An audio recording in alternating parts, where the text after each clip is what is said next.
Nice one. Thanks very much. We're recording this as well, so that's why I've got this mic on. I was a school teacher. I'm quite good at projecting my voice.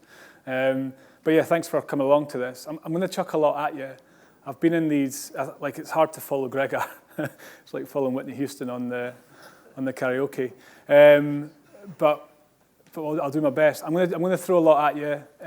I have been along to these kind of events in the past, and you get a lot about philosophy, a lot about like how they feel, and you nod your head and you feel pretty good about it. But you want something to take away as well. You want like practical ways that you can improve, act on that philosophy. So I'm going to, like I said, I'm going to put a lot at you, and hopefully some of it will stick. Think of it like a book. You don't put a book down if you read a shite page. I shouldn't say shite because of the camera. You keep reading, and then you pick out the things that matter to you. So try and keep focused the whole time, because there might be some of these slides that actually stick with you. Some of them you might not agree with, but stick with it. All right. So to start off with, we're going to use our own phones a fair bit in this. So if you can scan that QR code, and you're going to fill out a short survey. I kind of want it to be interactive, so if you can fill that out, hopefully that scans. I'll get out of the way. If it doesn't, there's a nice QR code for you to type in below. But that should work, and we're all good with QR codes now. Okay, I see a few heads up, so I'm just going to keep going, but please continue to complete that, submit it, and we're going to look at the results of that in a bit. So this is what we'll cover today. I'll go through my team, how we use video for the players, and also for the club, like how you can actually maximize video for your club, not just the players on pitch or as a performance tool. Connection being massive.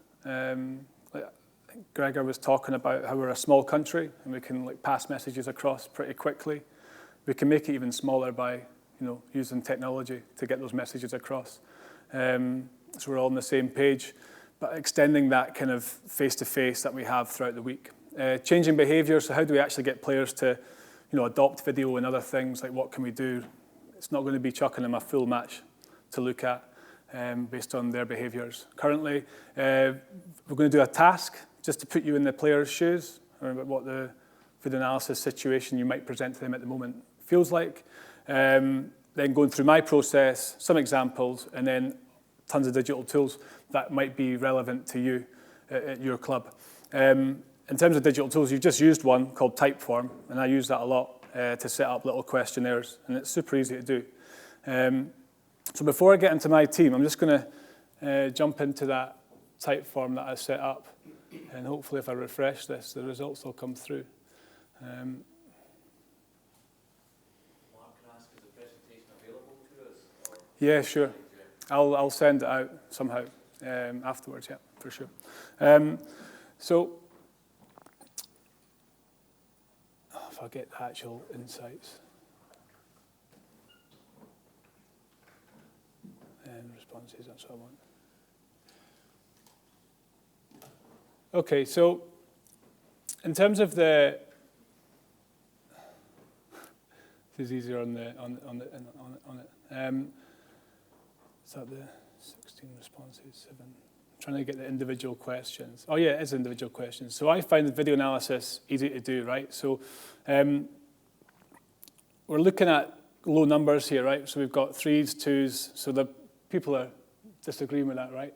I did have one guy in my team who was filling out this survey about our on-pitch and off-field, on-field environment, and I really enjoyed my season at Curry. On-field was a 1 and off-field was a 1, and I got in touch right away and said, "What's going on?" He was like, "I thought 1 was the best." So maybe some of you are in that situation. Maybe he lied to me and thought, "You just need to get this guy off my plate so I can go to Harriet's next year."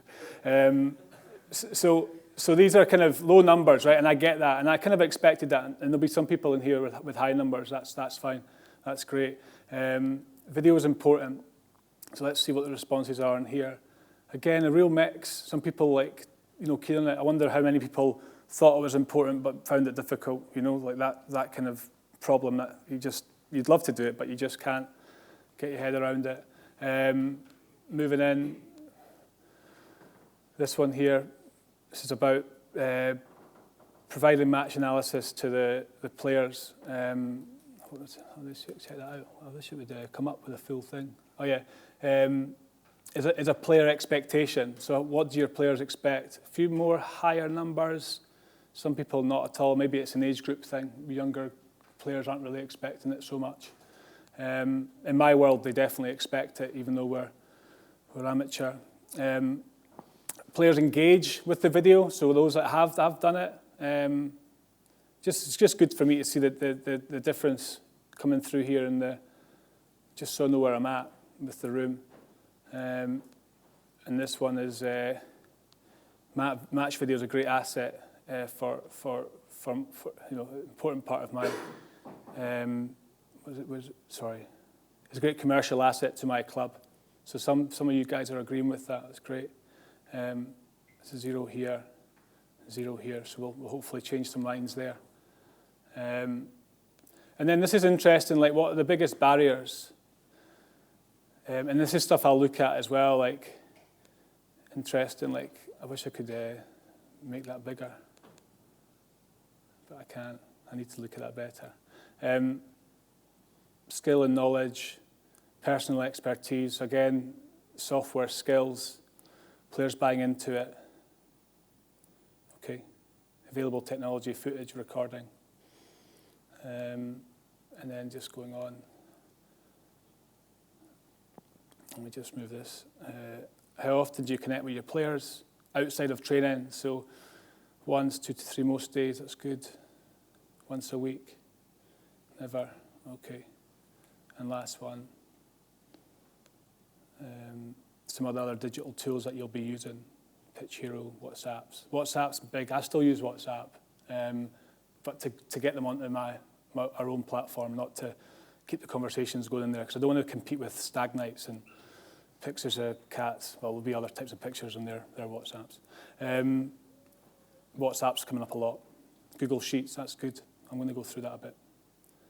Facebook, Instagram, social channels. Great, okay. Just gives me an idea.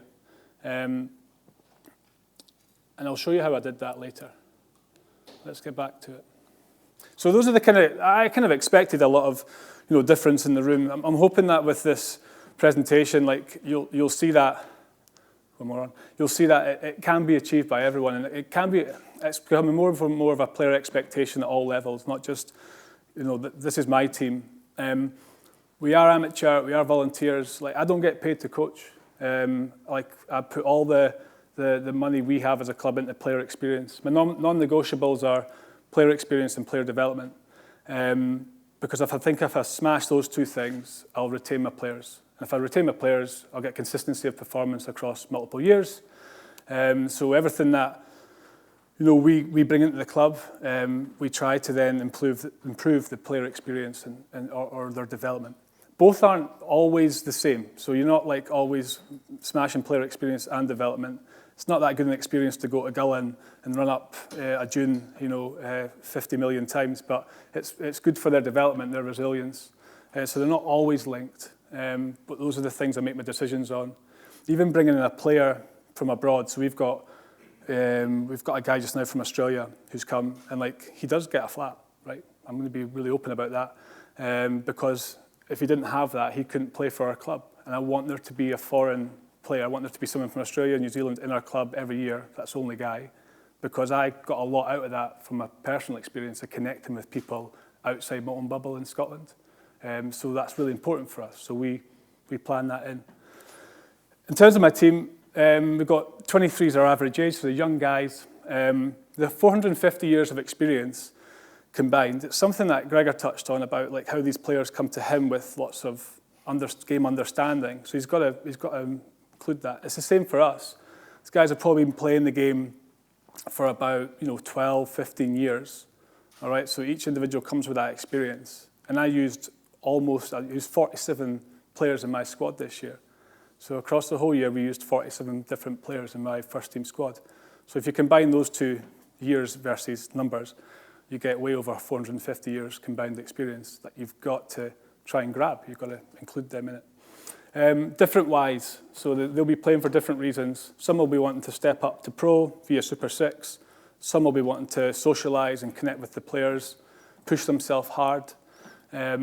Others will be there just because they've ended up being a pretty good player or a pretty big guy, and they take a lot harder work to motivate. So there's a whole different whys that I've got to be aware of, and that comes through connection. And then they're all decision makers. So knowing that group on the picture, that's after we lost the final. I'd love to have seen it if we'd actually won the thing. But there's guys in that picture who are selling houses for big companies and making decisions on $500,000 here and $500,000 there, and I need to respect that and go, they're capable decision makers. Like, it's the same kind of process. They're used to making decisions. Why would I dumb it down for my environment? So I want to include them in the decision-making process with me as well. So that's my team. We've done that. Some stats to be aware of. So I want you to discuss with the people around you these statistics. And then just like have a read through. 7 in 10 said watching videos with others helps them feel more connected. Like the purpose of video. Generation Z, by the way, are those born mid-90s, so 95 through to 2010. So the players you'll be working with generally, some of them you'll be Generation Alpha or whatever the next one's called, someone you'll be working with. And these things will only get more towards technology, these stats. So if you're working with younger players than that, it's just going to be bigger in their lives. So have a little chat with the person beside you or people beside you around what, and kind of come up with what stats stick out for you in there. If you can't see them, come closer. Don't be a stranger. Yeah. All right, guys. We'll stop. We'll stop there, and I'll just get any thoughts. Anyone want to kind of anything sticking out for you guys there in terms of stuff maybe that surprised you? 68 videos per day. Yeah. True. It is, yeah, totally. I get it. Like, if I think about me today, based on even going on Twitter this morning and checking out some highlights from the football match last night, I checked out, there's Amy Price did a kind of selfie of her, what she was doing in John DL and Gregor Townsend, watching those little videos. I've probably watched already about 10 today. And I wouldn't say this has been a busy day for watching video. So like it does accumulate, and the video you get sent through WhatsApp chats, text messages, a lot of the stuff we create as individuals now are more video focused. Like you used to send text messages, then you used to send pictures, and now you just get on and film yourself, and send that. So it does accumulate, but yeah, that's the biggest one that blew me away when we did the research into it. In my head, what I need to kind of take from that as a coach is, like, that's not 68 times an hour long footage, right? It's that kind of real piecemeal. But then associated to, in terms of the volume of content, is that 23 plus hours a week that they stream online. So it's connecting those two. For me, that's really important when I'm thinking about analysis. I might feed it to them in smaller parts, or they might create the content themselves, like I just said we do at times. But it's got to be a way of clipping it up to make it that they accumulate a lot of content throughout the week, rather than me asking them to watch a full match and report back to me. Anything else that stands out for people? Yeah, I totally get it. Like there's Generation Z have been known as being activists, which means like they actually are getting out there and doing stuff and changing things. Like I was a bit if I was disgruntled about something, I'd probably just keep it to myself, wouldn't say too much. Like Generation Z, like just chuck it at you if you give them the opportunity to do so. And that can be like, who do you think you are? Like you've only been at the club a month, But we can use that to an advantage. And then the whole other thing about is that short attention span, because they're going from this to this to this.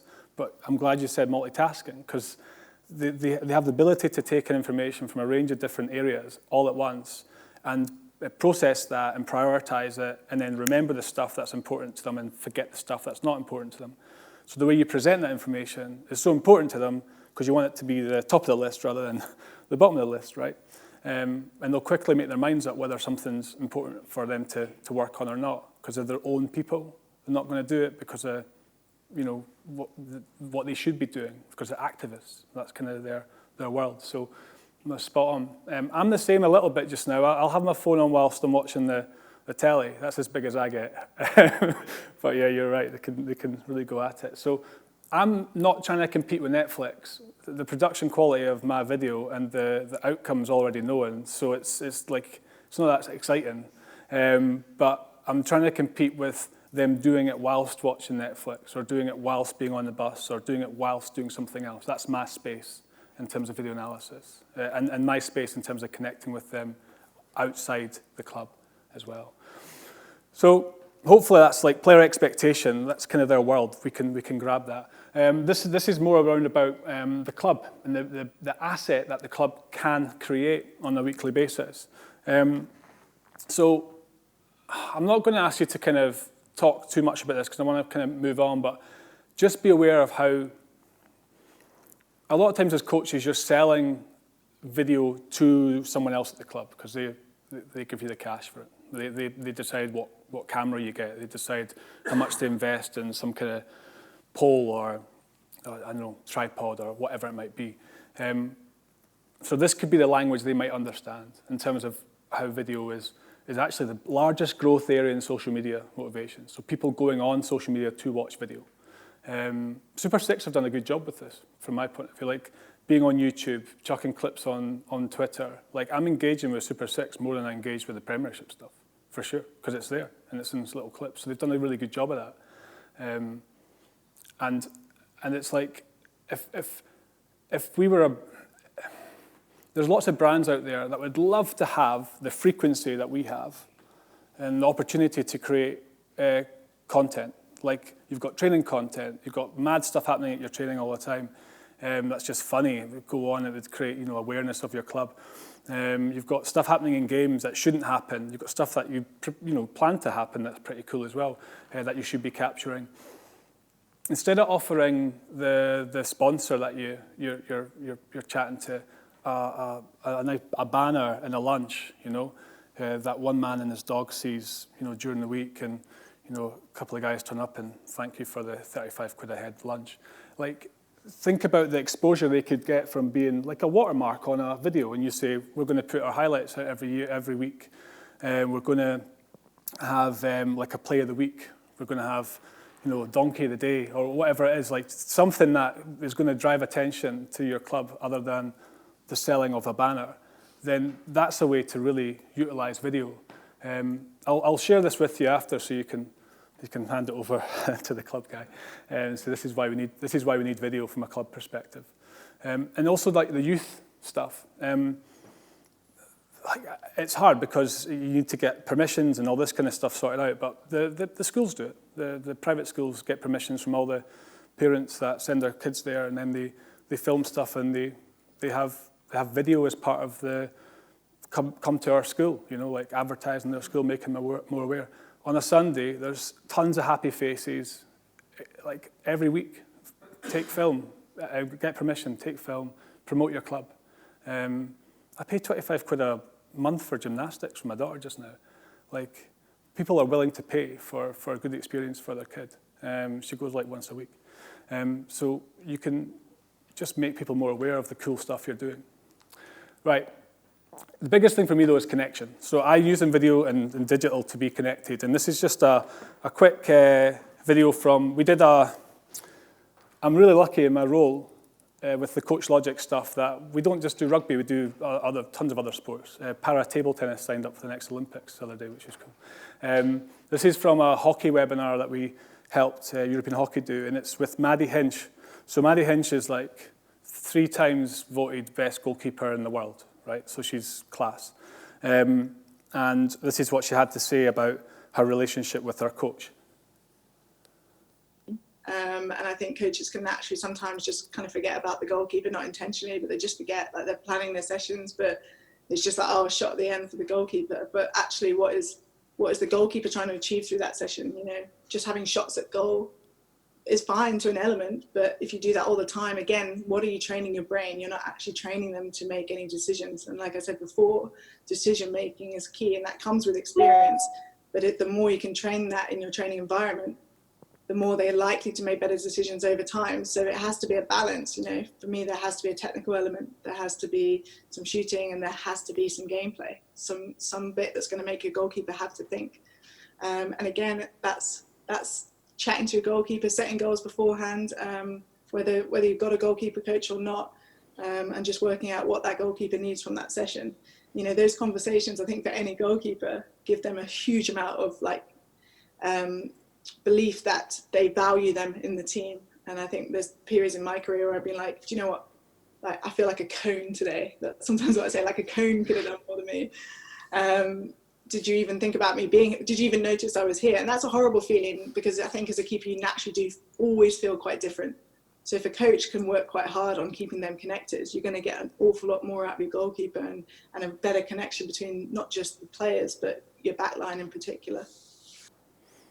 So I know we don't have any goalkeepers in our teams, but the point of that clip for me is that she got to a high level and then felt the confidence to actually speak to her coach. You know, after being in the GB team, being an Olympic medalist, a gold medalist, being hockey world keeper of the year, and then she felt, you know, I feel like I'm in a good position now to go and tell my coach that I'm not enjoying the sessions, or I need to feel more part of your session design.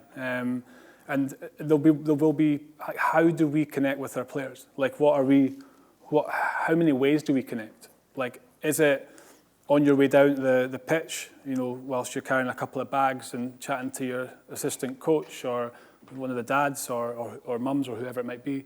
Is it after the session when you're like, you've already made your kind of, I'm sorry, I'm going to be a bit later today to the wife or the husband or whatever, and you're in a rush to leave the club? And those are two times where the players get your attention, because if that's the only kind of window they get, they're not going to have that discussion with you. You're not going to find out how they feel about your session. And like I said before, we're dealing with players who will make their mind up. Like they will make their mind up, and they will go somewhere. They will move club to club. We've got to keep them. We've got to give them a really good service. There's not that same hierarchy anymore. We've got to find out what they want. We've got to help them understand where that fits within our team. I'm not saying like they can do what they want and all this, but we've got to really listen to them and make them feel part of it. So how often do you connect? So the last sort of three things was players engaging with video, which was one of the questions I asked you. How important video is for your club, which was one of the questions I asked you at the start. And then this last one about how often do you connect with your players outside of the on-field stuff, which again is really important.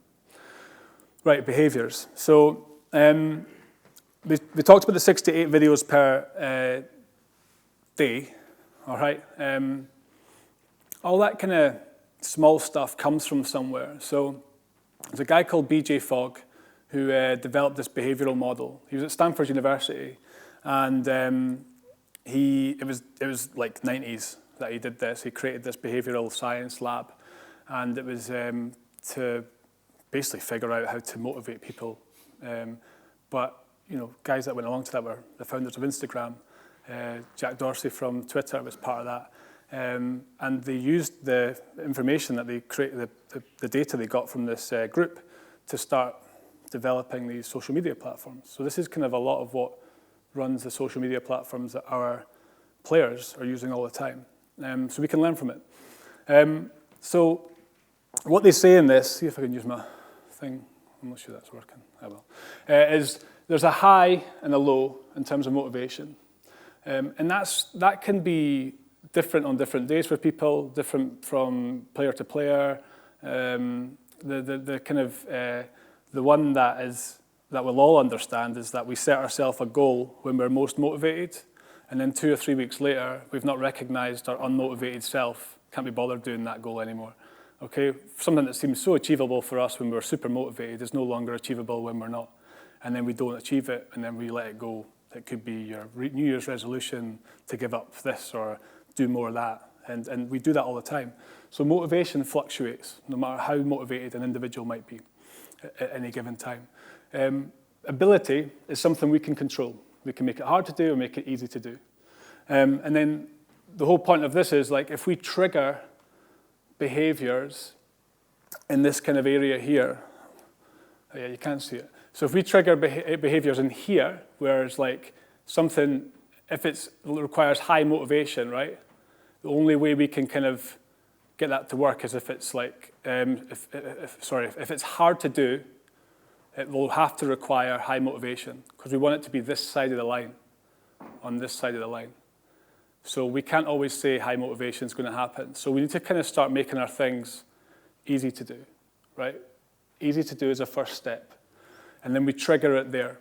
The trigger in terms of social media for behavior will be the fact that they know they've just woke up and they've just chucked a notification at you. And all you have to do is press on that little banner and you're in, okay? And then from that point on, you can choose to do more or whatever. And it's all this tiny little bits of more information.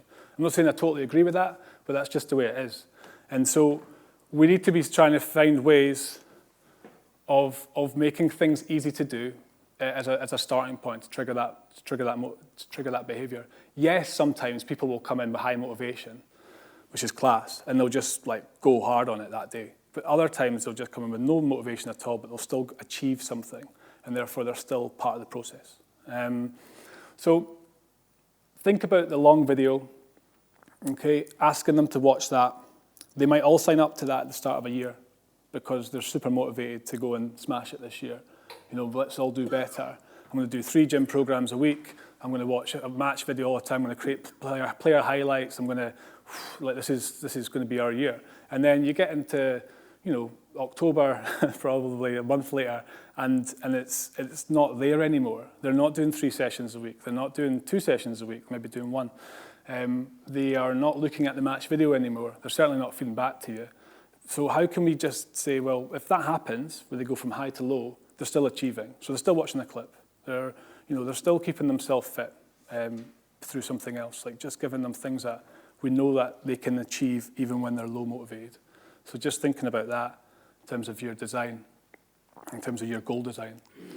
Right, my process. So it's quite good. Our big rocks at Curry, they're not, this is not rocket science, right?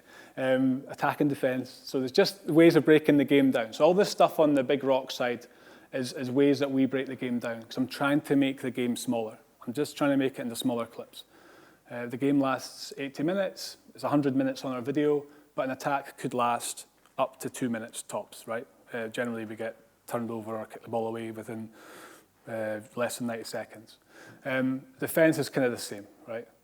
So we're talking 90 seconds in those big ones. Continuity, transition, they could be 30-second long clips if we manage to clip them. Lineouts and scrum, 10 seconds. Kicks, 5 seconds. Penalties, depends on the context. But you're talking about a game being broken up into small parts. So they can all access that information real quickly. So on the Saturday, we publish the game by 6 p.m. Sunday, everyone does 5 minutes of analysis. So that's the biggest effort we'll have in a week, is the 5 minutes of analysis. So I'll let my players access the platform, and I'll show you that, and they'll just take, my loose head will take 0 to 5 minutes. My hooker will take 5 to 10 minutes, and my tight head will take 10 to 15. And they'll just all complete their segment, clipping up all the scrums, all the lineouts, all the tackle defense, all the stuff that happens in their area. By doing that 5 minutes of analysis each, 20 players equals 100 minutes. I've got my full timeline completed. And the next step on that is to search for stuff. So they can then start searching for clips, discussing clips on the feed. I'm going to go through all this with you. Tuesday, we confirm the session. So I'm involving them in the analysis process. They've watched the match. They're now included in what we do on a Tuesday. And then we publish opposition matches. I'm lucky in the Prem that we get access to all our opposition, so we can publish them and look at their lineouts and try and get some steals and all that kind of stuff. It's really cool. And if we all filmed, it would make coaching even better, and player experience would be better as well, because we'd have to change what we do more often, right? So we'd be challenging players more often. So holding a video, I'm not sure is a good thing for the game. Wednesdays is we share the playlists. Thursday we agree, like, focus on our threats or opportunities of the match coming up, and Friday we're free. So I'm connecting with my players across the whole week. And there'll be a balance that you guys need to kind of have within your environment, but that's what my week looks like. So I'm just going to go through that process because some of you were saying, yeah, that sounds good, but yeah, we're not, like it's going to be difficult, right? It's a tricky thing for us to do. So this is our platform, Coach Logic platform. And if I go into create clip, so the start of this week, they're my big rocks here that I spoke about. So I just set them up as individual buttons. And all my players do when the game's up, I'm just going to do this for a minute. They press this red button, because generally they're going to be on their phones doing this. So we've kind of designed it so it's like the thumb press to create a video that you're used to on your phone, right? The phone experience could be better, but it's pretty good. And they just go through their 5 minutes and they go start. More! Under five. Balls under five. Use. Let's go. Stop when the clip's over. And then they call it what they want to call it. Is it an attack? Is it defense? Is it a line out? What is that? What is that piece of content I've just clipped? And that's it. That's all they do for 5 minutes, their 5-minute segment. After that, the next part is that's done by Sunday. And then they go into this sort of search bit. And they go, right, I want to see all the lineouts, or I want to see all the attacks. And they can then find those moments by searching for them. So all these attacks now come along the bottom here. And then they can go into each attack. And if there's anything that they want to kind of share with the team, they can just, like you see at the top of the screen there, first 15 forwards, let this clips lads, what do we do well here? They will send that out to the feed. If I go in here. So all these little clips end up on a feed environment. So it's me sending it out to senior squad and James. Or Gregor here, if I go a bit lower. Fergus sending stuff out to first 15 squad. All these different groups that we just send little clips to, have chats about. It's like really informal. It's not statistical stuff. It's not super complex. And I'm not saying it works every time. There are moments where I have to go, why have you not done your 5 minutes of analysis? Like, you open up the whole game for everyone else. You've got 5 minutes. Like, it's a reasonable expectation that I can ask for my players anyway, that they've got 5 minutes of time. They can just go and clip some stuff to help the rest of their teammates out. They have to be highly motivated to jump on something for 5 minutes. Even if it's on your phone, it's in your back pocket, it's here. You know, you're on it. It's in your hand probably. It's probably not in your pocket. So you can easily do it. So that's the kind of stuff that I'm asking them to do. I want to chuck an analysis task at you guys just now, because I want to break things up a bit. Okay, so we're going to play this video, and I want you to sort of, and it might feel awkward. I shouldn't say, I just let you feel awkward. I'm not going to tell you should feel awkward. Just watch this. Still coming back. Still coming back. Yeah, inside still here. Tackle was fine. Okay.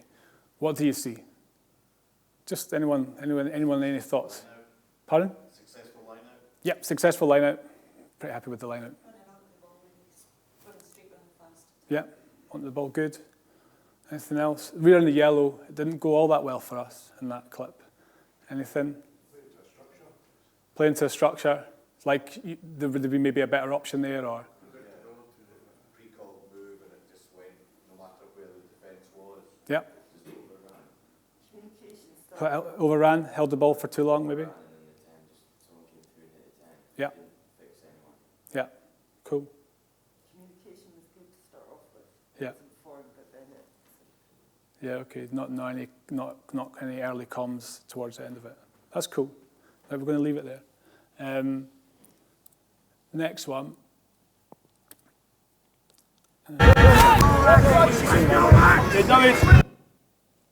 Okay.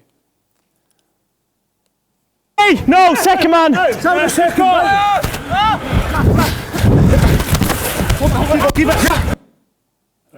what do you see there?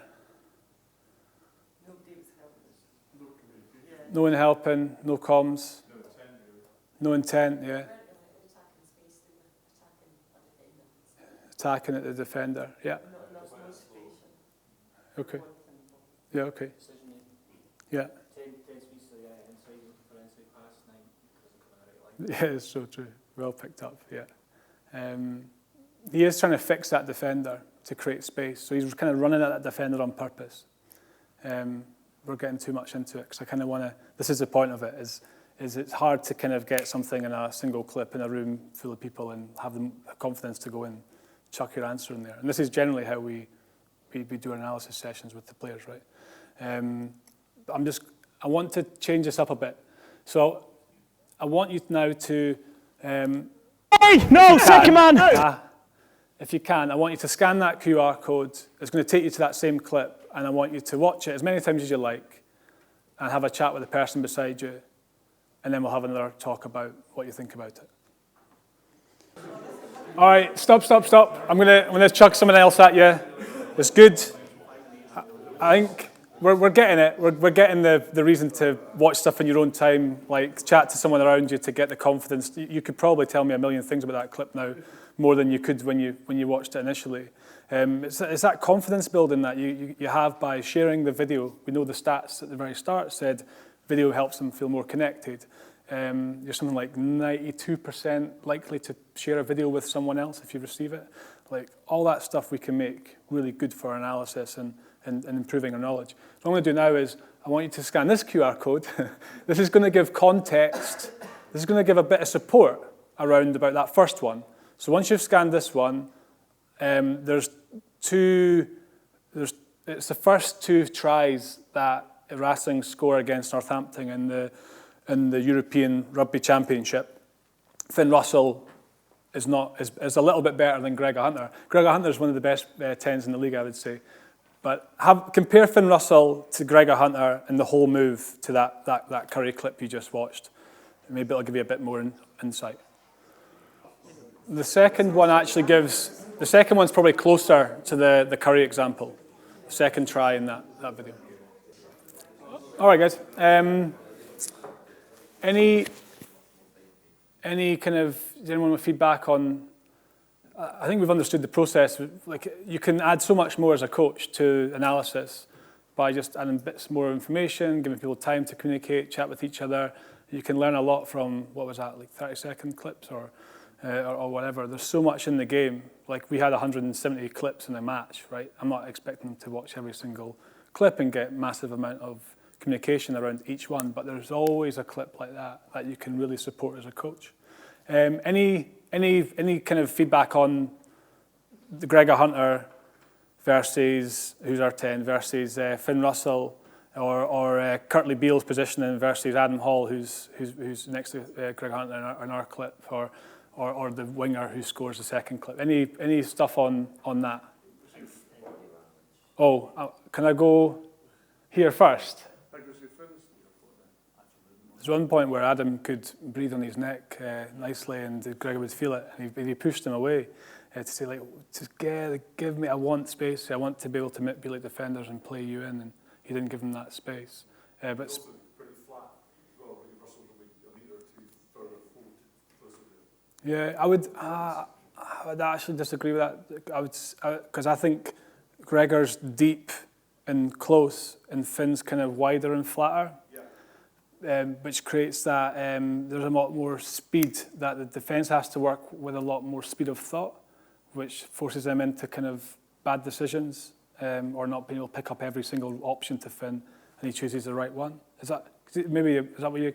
That's what you're. Sorry. Finn Russell was flatter and wider. Yeah. And then he went a couple of. Oh, right. Okay. Yeah, we're both in the same bit. So I spoke to Gregor about that, and actually one of the things that he was really honest about, we spoke to our scrum halves about, was their delivery. So Finn Russell's receiving a pass like that to his hands, bang. He can stand wider and flatter because he knows he's still going to have the time to operate because of that speed of pass. We've got good scrum halves in our team, but they need to really work on that delivery. Some of them pick up the ball every single time before they pass it, which doesn't give Gregor the chance to work. So much from that. But yeah, and the positioning of Adam, too close, there's so much from that one clip. We got there, we got a really good discussion. That can all happen on the phone. Like, maybe it's better in this situation, but we haven't got this before we go out onto the pitch, unfortunately, on a Tuesday, Thursday, or whenever your coaching sessions are. This is the stuff we talked about. So that very first clip that I showed you, I'm not even sure you'll remember it. I'm not even sure you'll remember the clip. I certainly wouldn't remember it if you had to go and have that in your head when you were doing the same thing on a Saturday in a couple of weeks' time. So like, how do you change players' behaviour on pitch? Well, they need to really understand the stuff enough to like it to stick with them. So this is the first clip. Greg actually was the one who found it, stuck it out to the players on here. And then there's 7 comments in here around about well, what we think Mara will do. I'm not sure they did it. Nah, Sturgeon does shoot up. But lots of good conversation around that one clip, which will help that stick in the mind of the players, hopefully change stuff in the future. Even that's me just chucking a picture in the mix about the separation here when we went out the back. Like, we weren't actually looking at the picture in front of us, which is a few of you guys were talking about. So I was looking at, well, should we run the play with a switch, which again is probably teaching them how to run with structure, but he should have cut a switch angle at that point. And then moving down, this is the one that Gregor was the one who found it. However, at 10, sometimes the rip space is inside the guard. We didn't really, I wanted to get him to the point where we got to, so I kind of shared that clip just as an embed for him to look at the space that's created, and it's actually space between both the 2 guards. So yeah, that's kind of where we got to with that as well. And the rest, I just went on the highlights. I remember watching. I watched the highlights. I don't have time for the games, and I was watching the highlights from the European Cup stuff, and noticed that, and then it stuck with me. So that when it came up in that discussion, I went to that game and chucked it in there. So it was all just the YouTube clip that you guys seen. Yeah. Okay, so I'm just aware of time, and I want to crack on. So there's lots of platform examples that I could show you, but they all kind of come out with the same stuff. I never really spoke about the opposition analysis much, but the players love it. They love like trying to figure out line-outs. Even if you show them a picture, what I'm starting to do now is like look at this backline setup, and I just show them a picture. Where do you think the ball's going? And then they've got to guess where they think the ball's going, and then we run it. You know, and then are they right, are they wrong? Because a lot of the times the back plays are given away by their setup, you know.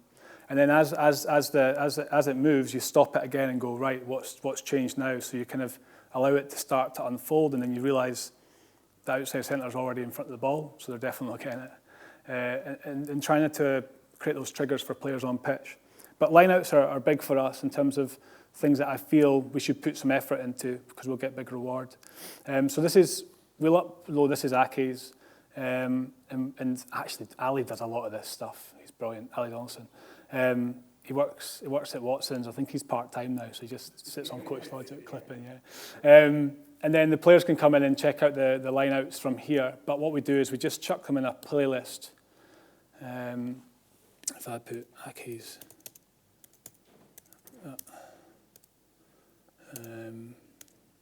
stop it. So we would put them in a playlist like this, and they're all labelled by the type of line-out, 5-man, 5+1. We just, across multiple different games. And then we send that out to the feed for the players to then look at. So if I go into, sorry guys, I'm just trying to find this one. It must be here. Oh, come on, Mark. Find it. Oh, yeah. Oh, that's in based on analysis. What should we be doing? Please.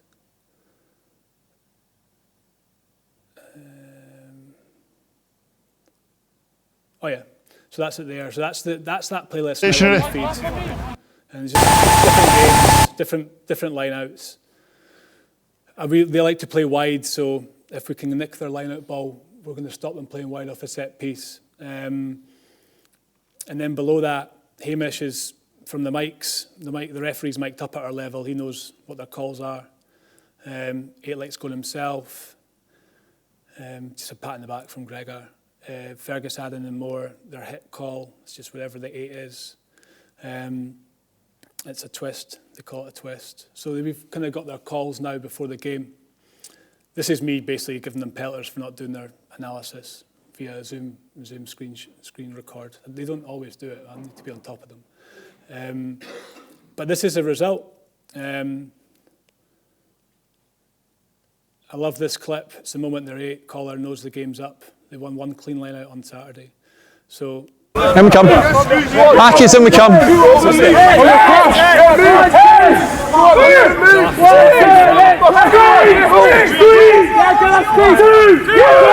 go.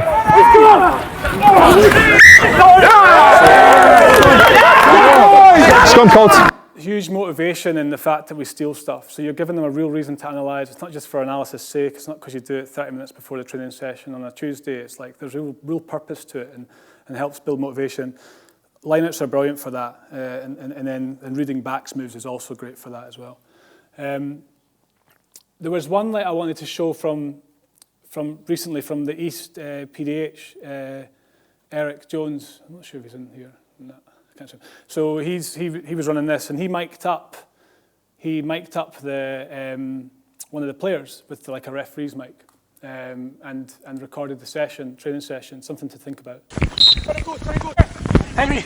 Okay, come wide. I'll loop round. Yep. And again. So we just go back. I'll loop round. Yep. So it's a 10. He's mic'd up on the ball there, just running the passes. Henry! Okay, come wide. I'll loop round. Yep. And again. He actually gives information about looping earlier than that. I just thought there's a lot of good information coming from this. My ball. Yeah, Ross. Yep. Right, go right. Pod. Right. You get the idea. Like it's improving the players' communication. Partly because they'll improve it just because they've got this mic on them, right? You can only do it during training sessions. You couldn't do it in a game because, well, you're not allowed. And the other thing that he did, which was really cool about this, if I get the right tab up, I think it might be on a different bit in here. Sorry, this is a bit all over the place. But he compared it to Quade Cooper being mic'd up in a session as well. So just given that relevance around the communication of Quade Cooper compared to the communication of you at the moment, like what's he doing that you could do better. So a lot of the video that we share doesn't come from us videoing it. It comes from YouTube videos and clips and chats that's already happening on Twitter, but I just put them onto our platform. Just other examples from here while I'm here is, this is the Leicester Tigers Academy. They use the platform. I'll see if I can zoom in a bit here. They just picked, they put a Super Rugby match up. How you get access to that, there's definitely ways of pulling video from YouTube, and there's definitely people putting video on YouTube that they shouldn't be putting on YouTube. So you can Google stuff, and you will find out how to download a YouTube video and all that, so if you wanted to do something like that. So you can get Super Rugby games up onto platforms or in players' hands. And they were just asking the players to, pick a Super Rugby player. I want you to find their key traits that they exhibit when they're playing. And they created playlists, like I did for lineouts, but of this player's involvements in the game. So some of them would look at, the 9 would look at, this is based on Aaron Smith. So this is Aaron Smith's organisational work in this game here. This is a guy called Lewis Chesham, who's actually just started playing for the Leicester Tigers at second row. He got his first game a couple of weeks ago. This is his assessment on, I don't know who M. Brown is in the Chiefs. Maybe someone else in the room. Pardon? All right, okay. Nice, thanks. So he's looked at his game and came up with these are the 3 traits. So relates it back to his position. This is kind of maybe what I could be looking at. And then using Zoom calls to watch 40 minutes of a Super Rugby game, make notes on it, and then they've got to give a halftime talk around 3 or 4 clips on a Zoom call after they've watched the 40 minutes. So they kind of, watch that. What would your halftime talk be after watching it? Show us some clips to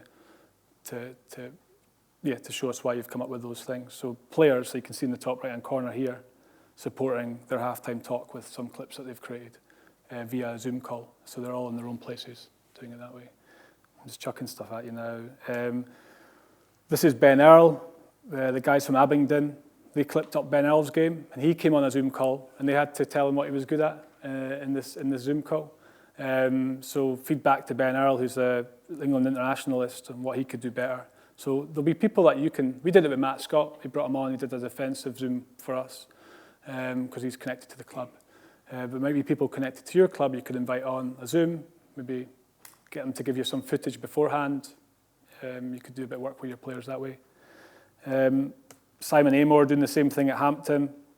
They had to defend. They had to present their attack to Simon Amor, who was the attack coach at England at the time. So put them under a bit of pressure. All right, I'm wrapping up. Things that I use, right? If I go back into our, where am I? Here. Making it positive is big. So instead of focusing on the problems that happen on a pitch for an individual, like we had Hamish Ferguson, who's now playing at Stirling Super 6 team. He wasn't effective at carrying the ball. He wasn't that effective in terms of his collision in the tackle. And all I did was send them clips of him being ineffective in those two areas. And then what ended up happening was, instead of being in great positions to tackle or great positions to receive and play with the ball, he stopped putting himself in those positions because it was such a negative experience. I just chucked him a clip saying, wow, that was rubbish. I was a bit more constructive than that, but that was what he was hearing. So I just said, like, instead of this, I want you to go and make a playlist of all your best, highlights of your best carries, highlights of your best tackles. And so every game he knew he had to create a positive moment on the pitch in the two areas that he was needing to get better at. So he would practice more before because he wanted to create this positive moment that he could then clip, chuck on his playlist and say, I've added a new one to my playlist, and I go, class, well done, Hamish, awesome stuff. So you're solving the same problem, you're trying to teach the player to get better at something, but you're sort of saying, you need to create positive moments in this area. Go and do it. And we call them game changers now. So anytime a player isn't very good at something or whatever you want to call it, instead of calling it work-ons or weaknesses, call it game changers, because if they could make that a positive, it would change their game. So we've got game changers and superpowers. Superpowers are things they're already good at that they could become superhuman at if they worked hard at it. Game changers are stuff that is a weakness, but actually if they turned it around, it could change their game positively. So make it positive. Done those. Other digital tools. So this is what I use to connect. Canva is class. I use it for all my this is my defensive strategy. Trev, take note. You want to take a screenshot? Yeah. So I do all of this it's an easy tool. These things are made for dummies. Like I can use them, you can use them, everyone can use them. Canva's a great online tool. Allows for sharing, creating little diagrams like that on reception. Or final one on that, or Jamboards. So having like an online space where people can post it. So we had humility as one of our values. So we used a Jamboard to say, well, what does humility look like on field? What are the off-field behaviours we expect for humility? Jamboard is a great way to do that.